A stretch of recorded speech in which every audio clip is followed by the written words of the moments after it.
Alright guys, second episode of the podcast today. MC Anime here, and we have a special guest. Introduce yourself.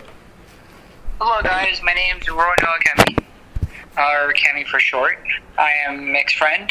How are you today, Mick? I'm hanging in there. So, Good. you excited for what we have in store to talk about? Yes, I am. And what are we talking about today? So I guess our first topic will be our anime. I think we'll talk about Naruto. No, what's the topic?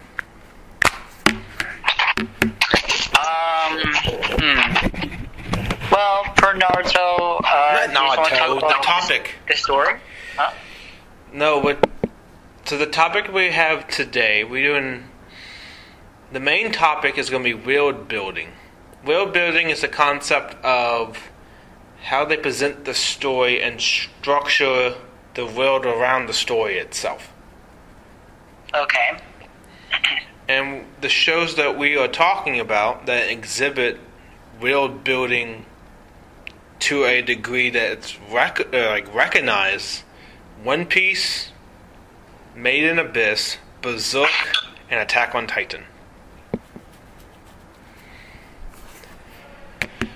Okay.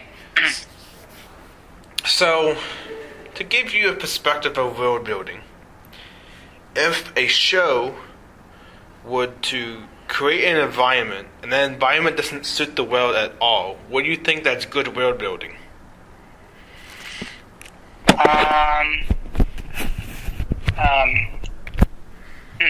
That's kind of a difficult question to answer. How can you reward it or Sure. If, let's just say an anime, for example, puts out a world and that structure of the world really doesn't give nothing to it, can you really say that's good story building and the structure of the world itself? The universe in which they live in? I guess you could call it that, yeah. Okay. So it has no story structure and doesn't really build on the world, it's just random. Do you think that would be a good example of what world building is?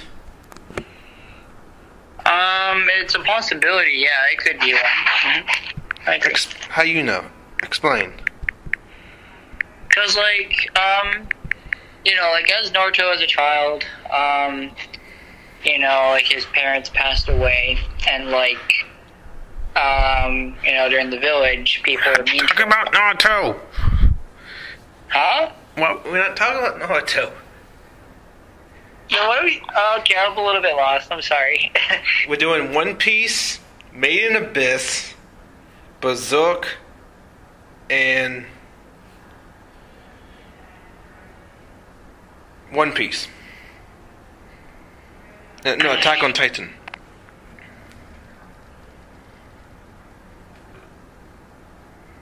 Yes. So let's say we give a fictional element to, I don't know, we have a legendary sword. How are we going to build that world, the fictional universe, to where we have a good storyline and characters in the world itself?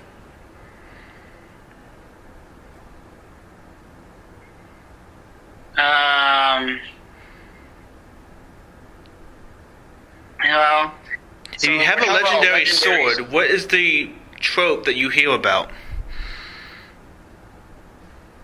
Like a hero? Okay, so you have a hero with the legendary sword. They go on a journey to find the pieces to build the legendary sword to bring back to defeat the great enemy. That is an example of world building. You're taking smaller details and transform into a bigger story. And once you establish the universe that you are creating in the imaginary setting, then you build upon that, the class system, government, different countries, different people, stuff like that. So that's the implication that world building has on anime and storytelling as a whole. What do you think? Yeah, I like that. Yeah, I think that's how it should normally go. To be honest, yeah, I kind of like that. Because if we didn't have world building, we wouldn't have no story at all. Because it'd just be boring, you know. Yeah. So let's discuss Attack on Titan real quick. Yeah, for sure. We want to tell them what strikes you as world building with Attack on Titan. What strikes it with world building? Yeah, what's an example that the concept of world building is very present in the storyline? From like a world building perspective, I think for let's see. Trying to think of an answer here. Well.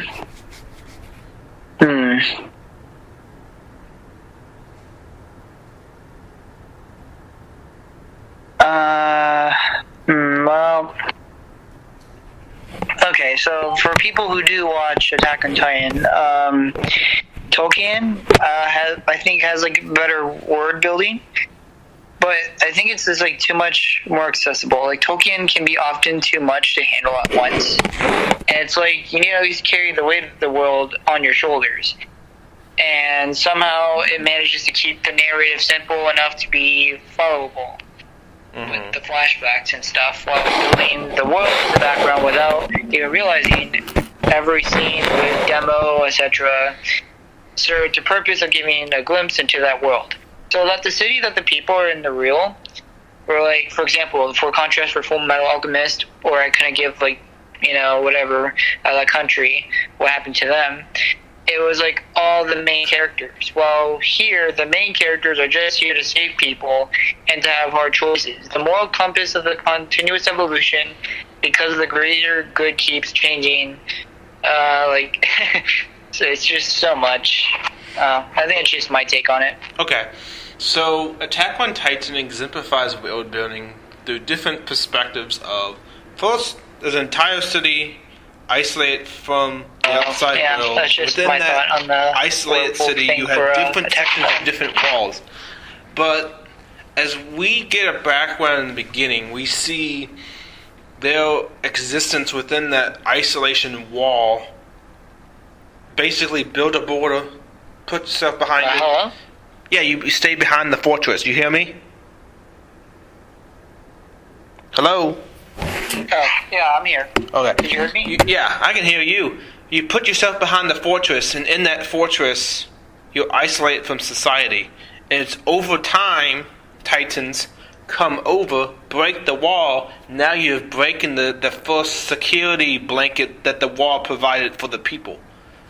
So there's different elements into which not only do we see everything come crashing down and everything's totally different, but everything that's been hidden for 100 years comes into the spotlight, and we see it more and more in the episodes progress.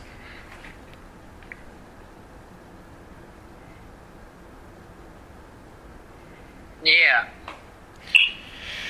Well, you also see the Titans' evolution as well. You see, how humans become the Titans and how the lore ties itself with the different Titans that are present in different levels of the resistance being in form of Titans and actually trying to break the social status.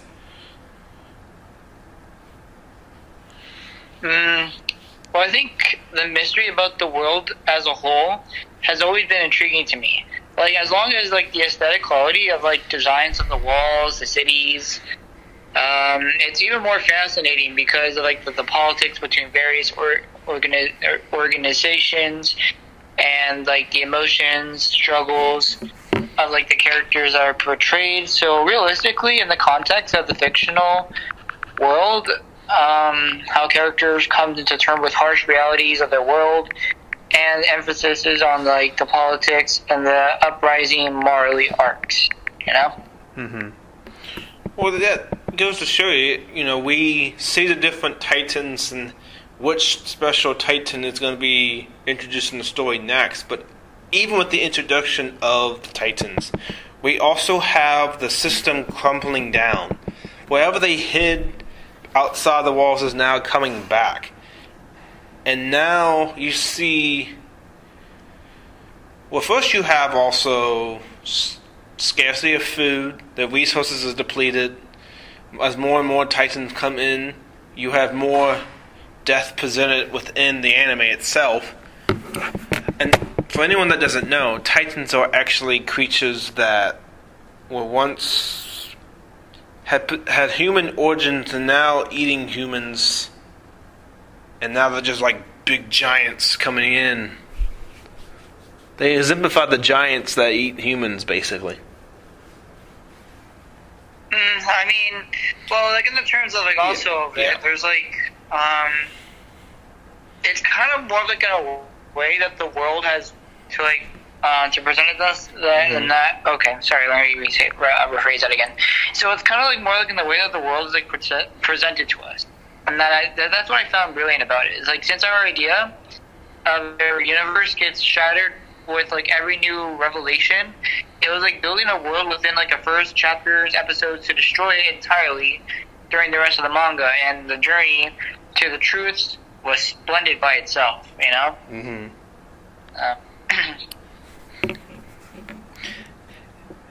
mean, it also goes to show you that we have the class issues of poor versus the rich. As the higher levels of the wall is implemented, and you see it, the lower district is basically disfranchised from the upper district, which is more the upper elite of society.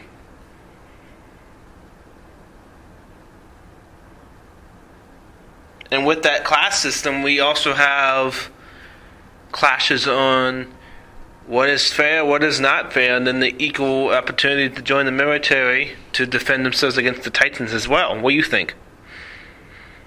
Well, the concept of like the three, like the concretic walls, and of course like the whole lore behind the titans. I also like the mysteries behind the places, such as like the Utgard Castle and the forest of the giant trees. But apart from that, the world isn't really like actually amazing. It's actually basically just an early 20th century the copy of our world, except with the titans. Yeah, but the lore is totally different. For the titans affect more than just society. They have 100 years of isolation, and in that isolation are basically non-existing to the old world they were isolated from. The entire world has changed in that 100 years. I mean, yeah, I agree. I think it creates like the best mystery from the world building. It's like very well thought out and rarely contradicts itself. And like almost every little detail matters. As far as anime manga, it's probably one of my favorite ever, actually. And like, of course, there's like other series with deeper lore as well, though. Like has like an actual entire history and whatnot. And I think even some side books going into like the detail about them. And the Final Fantasy games tend to have amazing lores as well, although sometimes not fully explored, Well, yeah, that brings up an interesting topic, because video games as a medium existing because of the lore.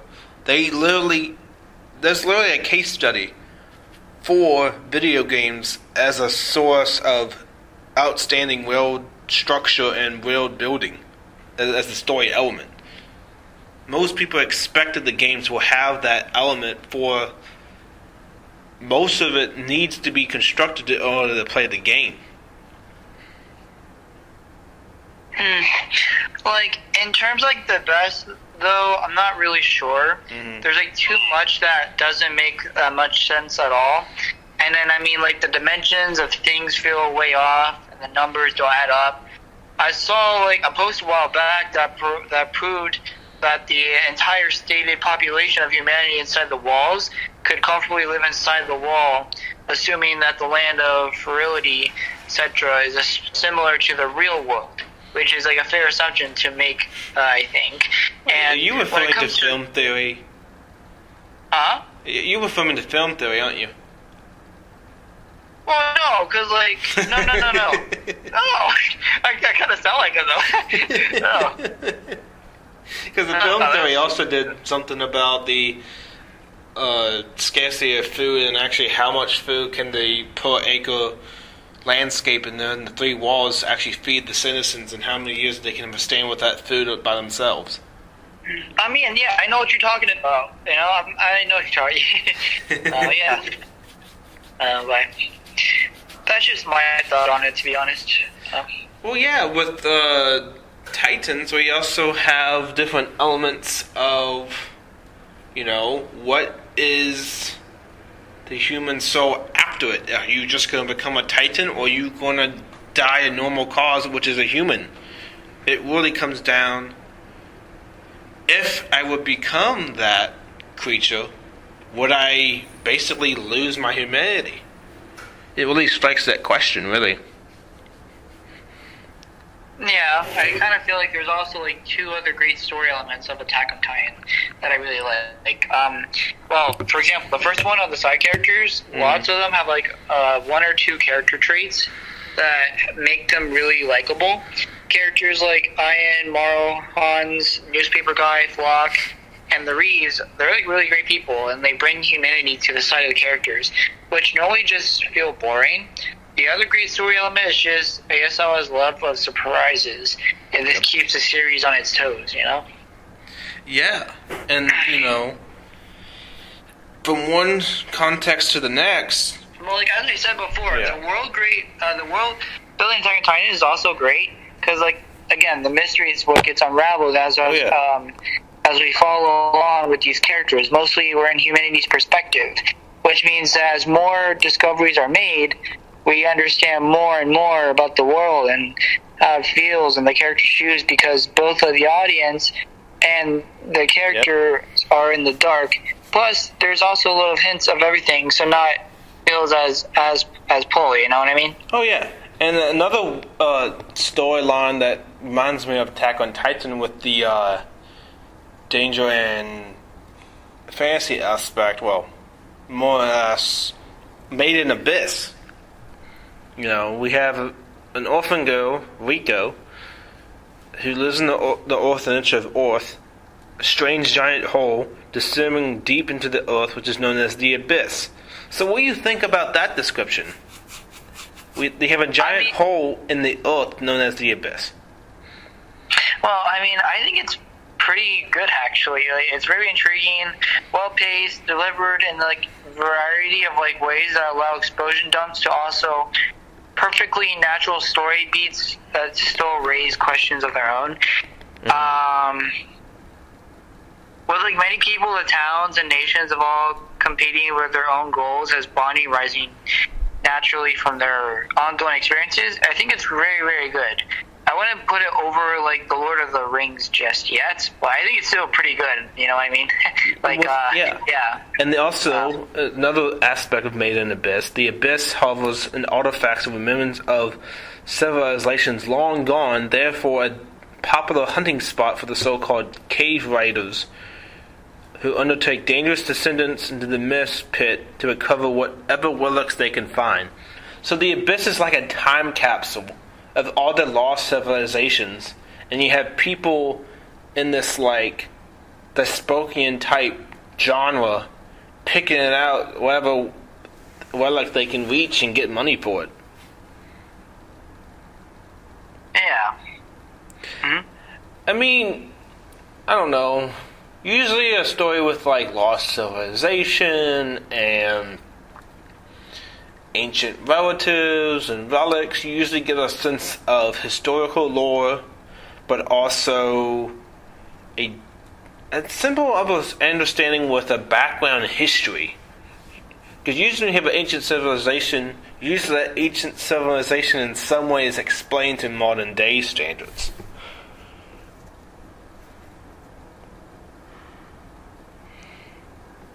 Yeah. And then, returning from the Abyss can be super dangerous because you get the curse of the Abyss. A mysterious and fatal melody that manifests upon ascension.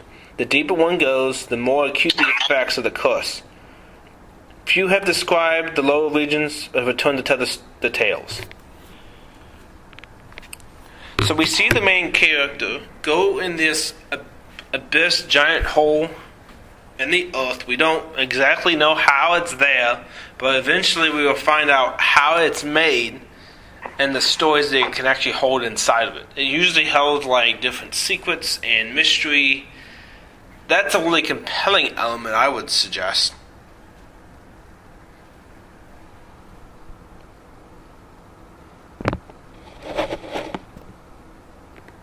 So, if you were in, I don't know, Made in Abyss, would you be more acceptable to go into the deep ruins of the dark, or stay above in the surface world?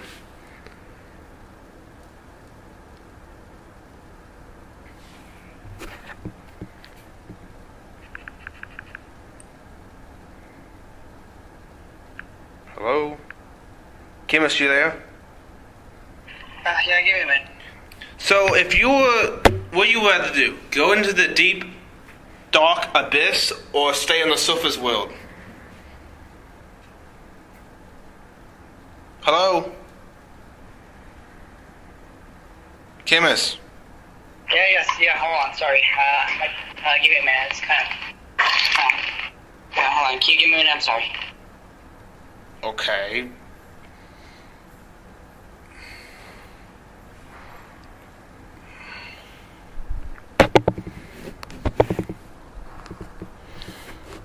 Well, the story Made in Abyss builds on itself through several inclusions of what is found there, and also we also have the Abyss theory, the synonymics and logistics, basically the study of language, meaning, and symbols. So it's interesting that we have,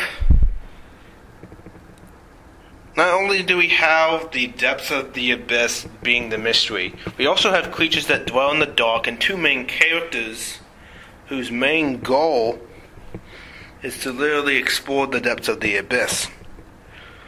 You know, all you guys, the deeper you go, you start losing your humanity. Redirecting the curse, breaking the walls of the abyss. What do those mean? Basically, according something is invisible that exists all over the abyss, remain presence at the center, growing weaker on the edges. Didn't have the curse, so the curse is an ancient understanding.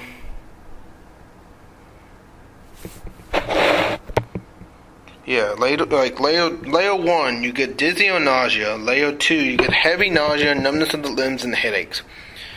Layer 3, you get vertigo, which is basically not moving correctly, and hallucinations. The deeper you go, the more dangerous does it get on your body and your mind. You know, layer 5, all senses, you lose all sense of self, sight, smell, hearing. Layer 6, you lose the loss of humanity. Mitty and other orphans. So this happened to Mitty, one of the main characters, and to the other people that were orphans with her, and also one such resulted in a demise of a character too. Hey, I'm sorry about that, Mick. My dad came home and he needed help with groceries. Oh yeah, I'll just go into the different layers of the abyss and things. So if you were on the surface world, would you dare to go in the abyss or stay on the surface world where you feel safe? I would probably stay in the surface world. But if something compelled you to go into the abyss, would you go?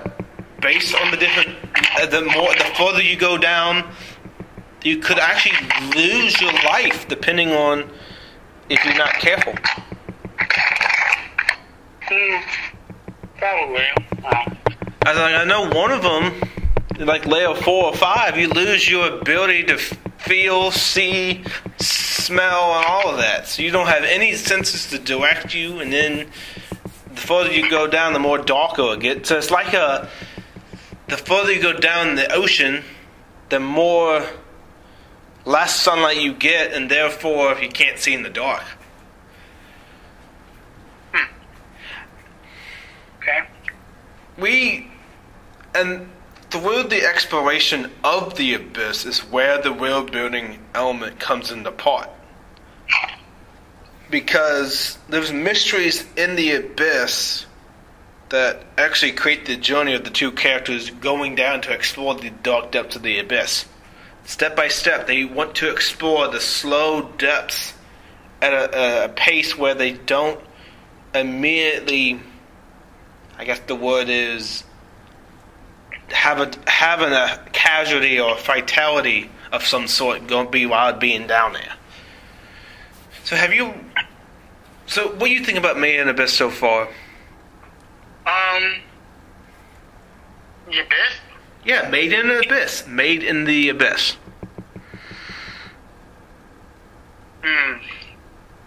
Made in the Abyss? Trying to think of him. Oh, it's a manga series, right? It's an anime series. Oh, I thought it was just, I haven't really heard of that show, really. But what do you think of the Abyss and its applications into the world itself, the fictional world of Made in the Abyss? You think the Abyss has something more to tell than just being a giant hole? Yeah, I feel like it was like more than just that, actually. I agree. Because we're first introduced to the giant hole, and the characters eventually have to go down there for the justification that they have at the time to go down there. So it's really interesting to see them go through that process and actually explore the depths with actually trying to come back safely, really. It's like an exploration gone wrong and they have to fix it. I see. And talk about exploration, there's another fictional universe that's actually very compelling in lore and government and the high seas. That's One Piece. Yeah. I agree. So what elements of world building does One Piece bring that no other show brings?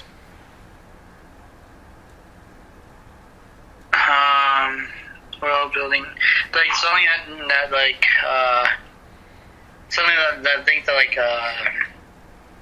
I'm sorry, repeat your question? In the world of One Piece, what is the application of building the story and making it relatable?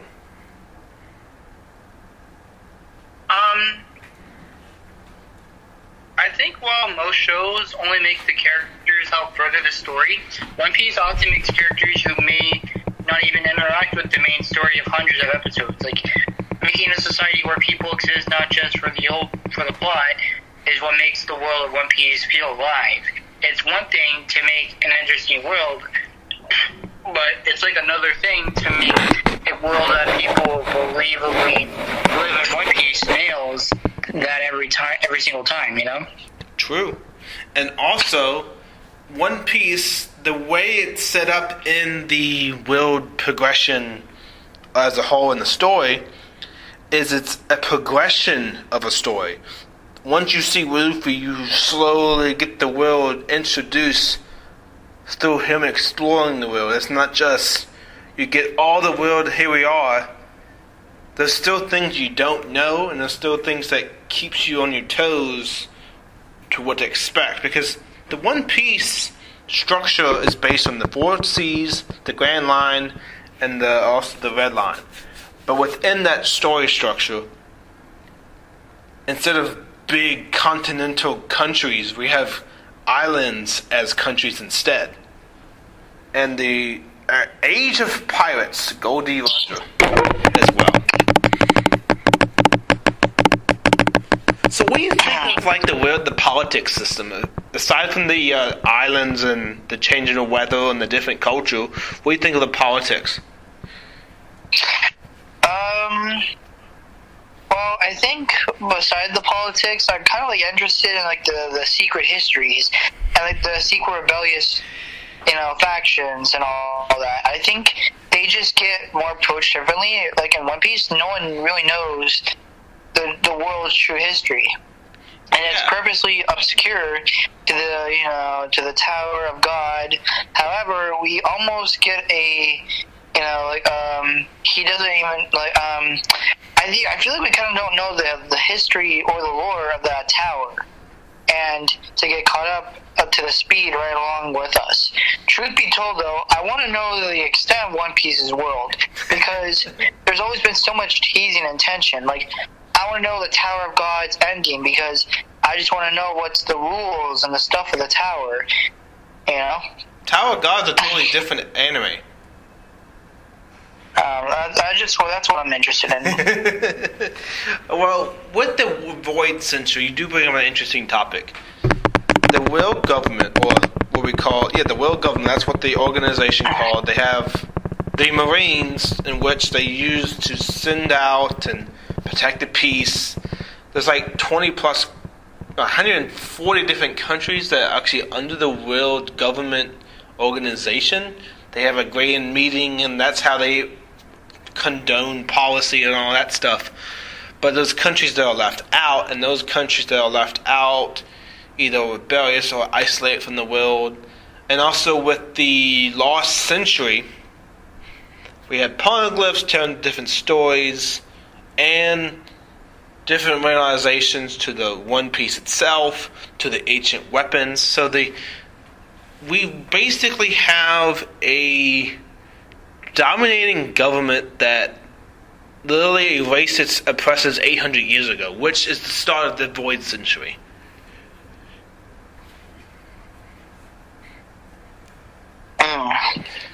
I see.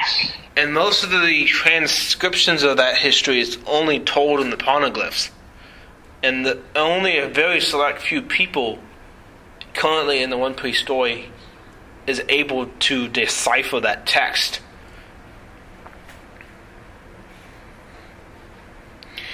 Now, that's just the politics. What I also like about the One Piece as an implication, there's not just human species. There's the fishmen, the giants, the minks, the three-legged tribe. We have an entirely different class system and how they're treated. What do you think? Thinking about what? Think about the diversity of people in not just non-humans as well. I think it would be quite interesting if we lived in that type of world. So you want to have a One Piece world where you rule by the celestial dragons, and the celestial dragons are literally untouchables of society, and they can't even be like in the same presence as you? I mean, yeah, to be you fair, want to have someone that just basically wants to live in a bubble the rest of their life? Come on. Oh, I thought it's funny. I mean, it's kind of funny because what they are protecting is people that are just descendants of the original obligations to the countries that created the world government. That's literally the only thing they have known to fame is what their lineage is. And then we also have... What do you think about pirates? Is anyone just a pirate, or only a specific group of people is a pirate? I think, well, I don't want to say pirate. I think to become king of the pirates, I think you have to be, like, really... Because, like, I feel like Luffy, by himself, he has potential to become, you know, the king of the pirates, since, you know, he's becoming the 5th emperor. But there's, you know, the other 4 emperors, like Shanks and Kaido, Blackbeard, and Big Mom. Their also dream is to become king of the pirates as well. So, for example, people like Law and Eustace Kid, they also have the same dream as Luffy. And there's also better people. They're stronger as other people. For example, like they're better than Zoro, and they're better than Killer, and like they're better than like I forgot who they were called again. Like the like you know the group where they form themselves as a group. Like the The group that fools themselves as a group. That's a very interesting description.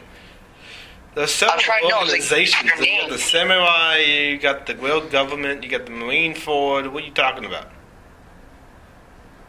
No, because like they're named after the world government named them. CPO? They named them. Huh? The secret organization CPO?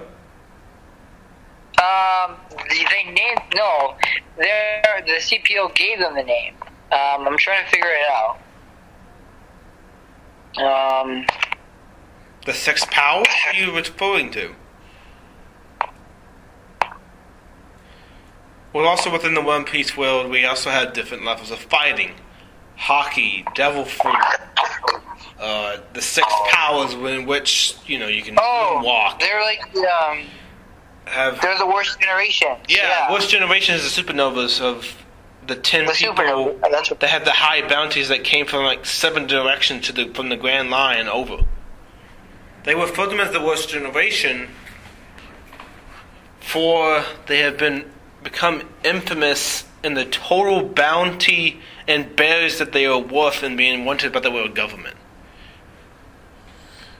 They have created drama and been the highlight of that drama since after Marine Ford was established.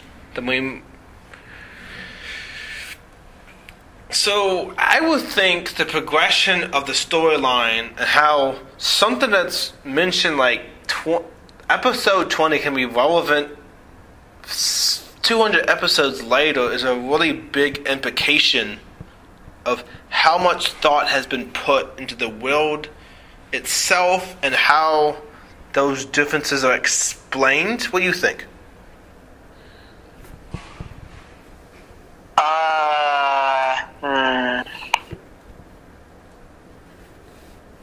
Like an example, like what good example could you give? Well, a good example is we have references of flashbacks of Joy Boy. Joy Boy is very significant to his promise that he gave to the fishmen. And in that promise, they were awaiting his return one day to whatever that promise to be fulfilled and actually prophesied by the poneglyph.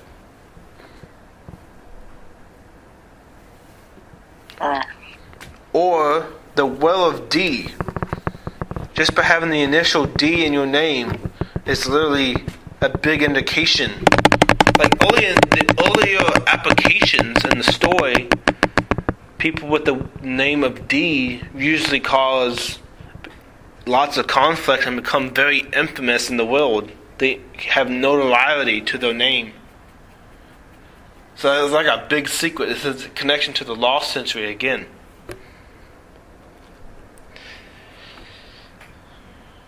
What do you think?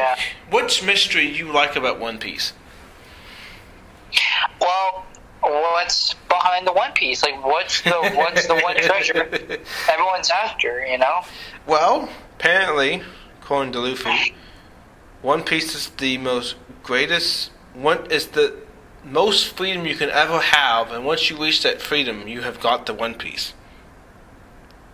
So his dream to get the One Piece is basically to achieve the greatest freedom that you can achieve in the setting of One Piece itself. Once you've reached it, there's nothing else that even comes close to the achievement. So it's really thought-provoking in how it presents itself and gives us more of anxiety over what the heck is going on. How many episodes do we need to watch in order to actually get the answers that we want in this episode? Yeah.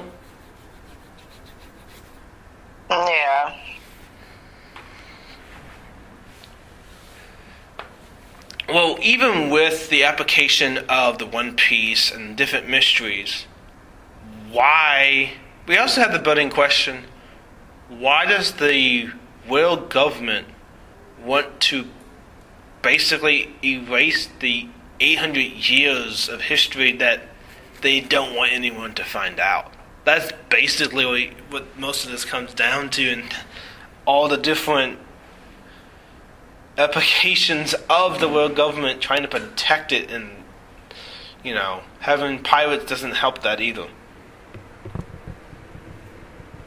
Well, also Luffy is a pirate that doesn't really care about pirate things like gold as much as he likes eating more, and also he's only going to step in and be a nuisance to someone else's evil plans if that person earns his respect.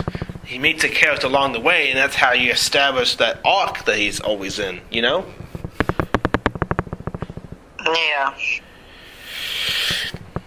So now we are going to talk. Alright, so within the three examples we have, One Piece, Made in the Abyss, and Attack on Titan, how do you think their stories differ and how those stories become similar? Comparing to One Piece, Yeah. I think with One Piece is they have so many episodes and so many pages and chapters. It's really hard for people. It's kind of hard to keep up, because I feel like it won't end until we are tuned into our 80s or until we die. Well, no, it's going to end because Oda has actually expressed a year ago that he's 70. He's 70% done with the universe itself and the storyline. So it's going to end. When it's going to end, that's a question. Next year or two. Yeah. So the application of world building is something we want to take about. So if we take a simple thing such as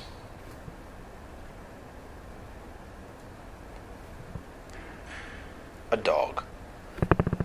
If you find a dog, where does that dog come from? Does he come from a good family? Was he put in a situation where when you found him, you saved his life? Or could that dog be a wild dog and just born in the wild? What do you think? I think the dog, the dog was abandoned, and you eventually, you trained it, and it's and it's your loyal friend. I kind of like that kind of story. Well, yeah, because within that story, you had the prediction of, did the dog go through emotional trauma? That's the same thing with characters. Characters are portrayed through background. What influenced that character to be who they are now and who they're going to be going forward? What do you think? For which anime we're talking about? One Piece, right? We're just talking about a character who has a background. Sometimes either has established goals, reason why they're doing things, or even simply noting the progress they're going to make forward when they're going forward.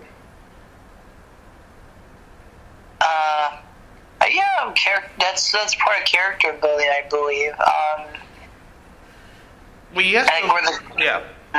You got to build a character within the universe to set them apart. That's right. Yeah, that's what I was trying to say. So let's take. Let's see. That's characterization. Let's take a setting. Let's do a forest. What do you think? What comes to your mind when you think of a forest? What's some adjectives you can describe that forest? Let's 3 adjectives. Forest? A forest, just a big woods that just doesn't end. 3 adjectives. Forest, or a forest. Physical forest. A forest, woodlands all around you. Convincing, effective, strong, or forceful. something like that, I guess. Okay, so forceful, you think of what? The force is big and just a force of nature to be reckoned with?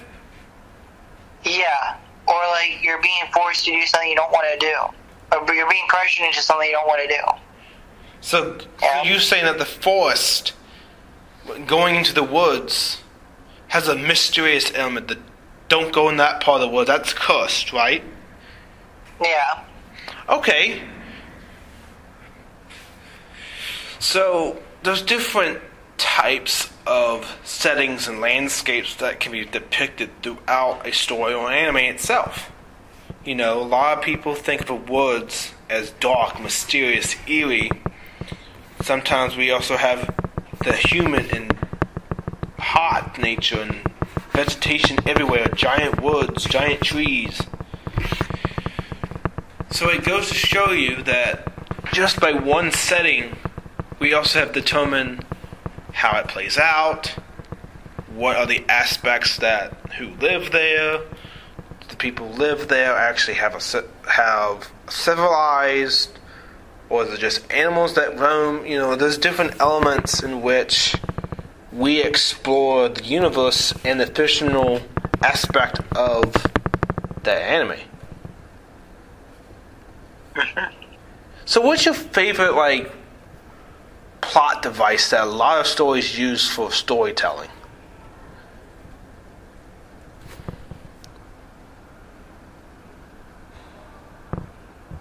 Chemist. For storytelling, what about it? Well, what's your favorite elements, and what story do you like storytelling to derive from, to come from?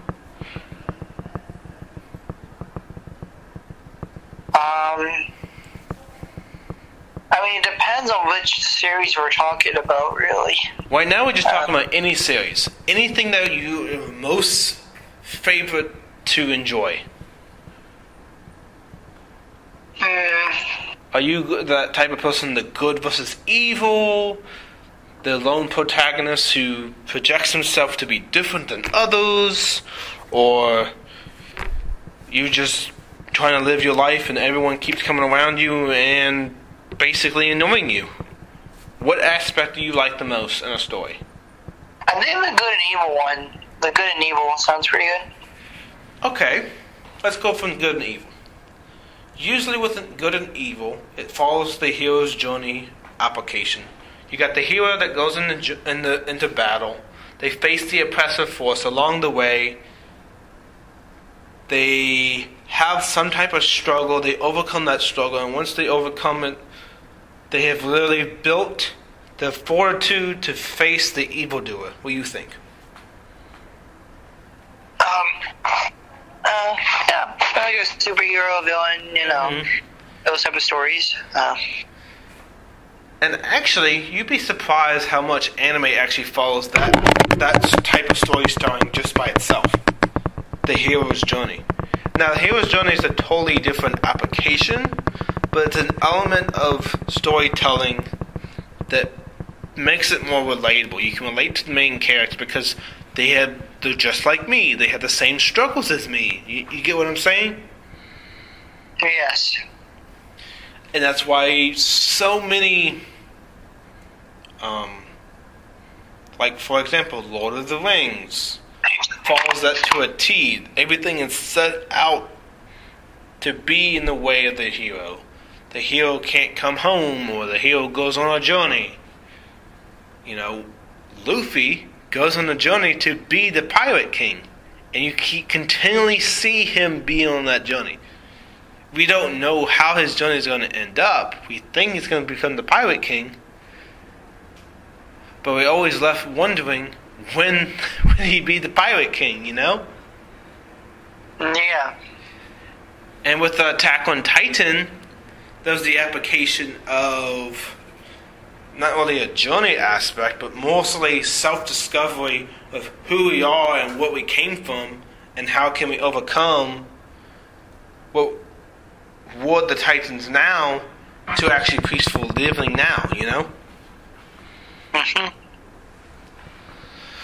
So I strongly feel that world building as a whole is very important to consider.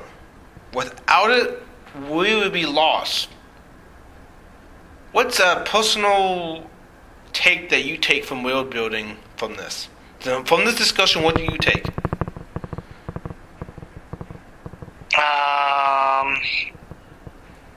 Like, from a world building perspective, like, I'm guessing, like, it would just have to, like, change the effect of, like, the story or, like, the character building. And, I'm not really sure how you describe it or how you explain it. World building is the imagery and the setting and how the world is set up. One thing I take from world building as a really good thing is actually the culture. If you go in depth in how the culture is, then you can tell a story of a fictional universe in a country and actually tell their history, you know? Yes. So, let's just say we did a case study on chemists. What is your culture? On me? On you, what is your culture? Sometimes I kind of feel like I'm like a superhero. Like, sometimes I kind of feel like Superman, or sometimes I kind of feel like Shang-Chi from the Marvel movie, the Marvel, Shang-Chi, like, I kind of feel like him, at times. You bring up an interesting point. How you define yourself and how you visioning other comparisons. You take, for example, Superman. Superman is very historical for the most powerful being in the perspective universe. And as such, and his charisma, his heroism. So you aspiring to be Superman reminds me of how much of an impact that has on you.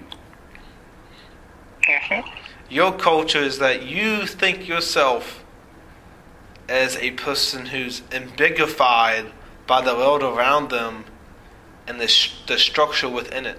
What do you think about that?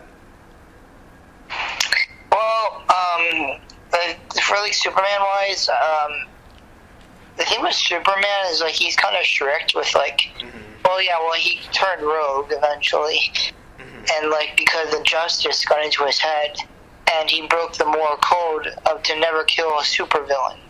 And he killed the Joker because of, like, the Joker murdered his wife. And, again, Superman broke the moral code is to never kill the supervillain no matter what. But he broke the code and turned rogue.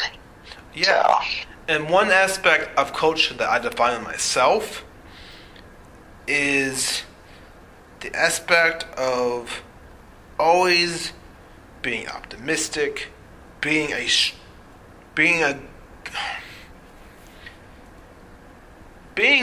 figure who brings out happiness. I just want to give the entire world happiness and therefore ambigify my own existence by being somewhat important in that moment. What do you think? Well, for like culture-wise, the reason why I chose Shang-Chi because when I learned about the Shang-Chi movie, what they show is like they show a lot of the Chinese culture.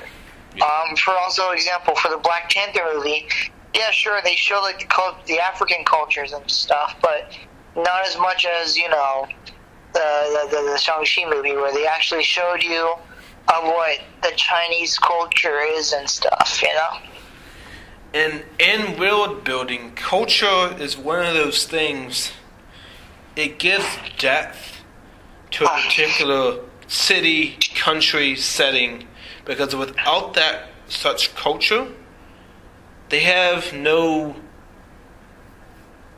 don't have anything interesting, because the culture is where you get your values, get your history, get your lineage, get your customs. All of that is defined in where you come from and how the people around you are similar and how they act as well. Yeah. And take for example arts. you know, we have sculptures and people doing different forms of painting and drawing, and in that drawing they exhibit imagery and their own imagination and the culture they came from, possibly. Uh-huh.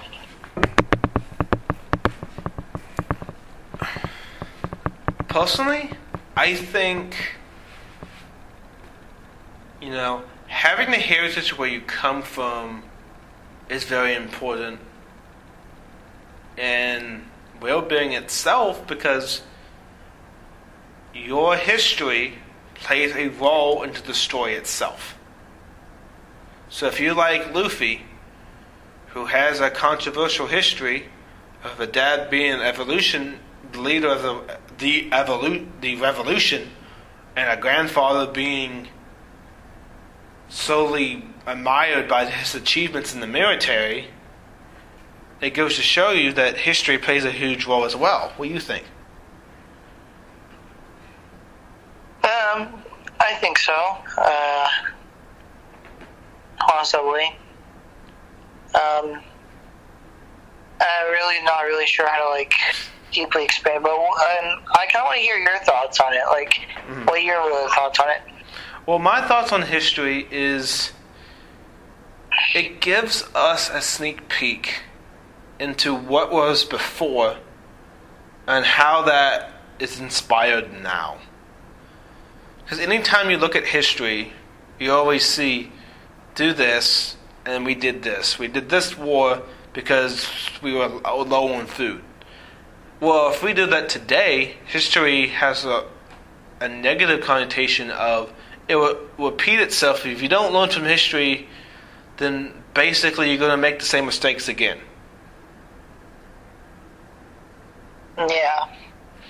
And as a character, if you know your history, then you know where you come from, so you can actually have a stronger self-esteem of who you are, what you're going to be. Now, if you say you have a traumatic history, you want to make a better life for the people that you might relate to, or feel a similar pattern to their life to yours. Yeah, I can see that. So, I mean, do you have more of a perspective on it, or? Yeah, sure.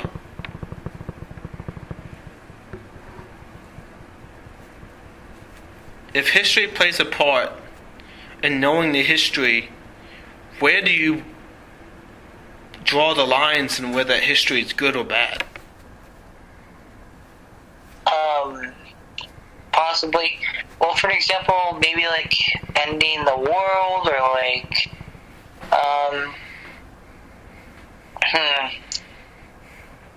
yeah, that's what comes into mind is you're trying to end history, right? Yeah. And, what's the purpose of doing that then? Well, end history. Usually, people that evildoers that want to have this notion to create a perfect world, or take something from the world that they think is ugly and bad. By taking that, they have been misguided through their journey, and as a result, them dictating what the world should be is not fair. For history gives you individual freedom, and even if you don't like the person in front of you, you have to at least acknowledge that they're interested in you, you know?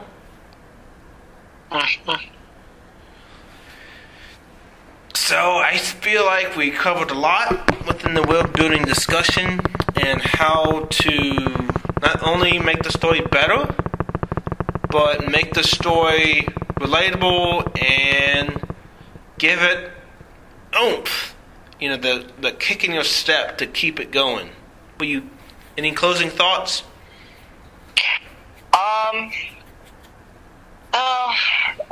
For closing thoughts, I don't know. I just thought, not really. Well, I enjoyed it today. Like, I thought I enjoyed it. Like, I just kind of lost out of words. I'm sorry, but yeah, I had a good time actually. You still lost it. What was it? The world building has impacted you to think differently when you look at the story. Yeah, would you look at that? Alright, well, guys, so this is the world building element in episode 2 of the podcast. Stay tuned as we give you more episodes and come to enjoy your company. Thank you so much. Say bye.